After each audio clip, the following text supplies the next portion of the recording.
अच्छा जी, ये वीडियो जो है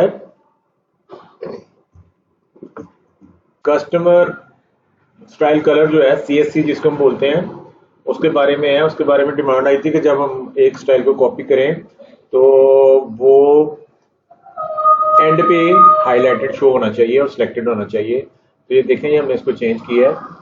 तो चेक करते हैं, कोई कॉपी करके सेटअप पे हमने क्लिक किया, कस्टमर स्टाइल पे आ गए। अब यहाँ पे हम स्टाइल में चले गए। तो ये एक स्टाइल है रीजन्स, इसको हमने कॉपी करना है। इसको हम सिलेक्ट करते हैं, सिलेक्ट करने के बाद हम कॉपी का बटन दबाते हैं।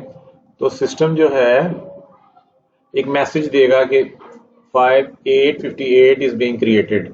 जब इसको ओके करेंगे तो वो ऑटोमेटिक जो है एंड पे होगा और वो सिलेक्टेड होगा। आप उसके ऊपर मजीद काम कर सकते हैं। ठीक है जी, ओके, अल्लाह हाफिज।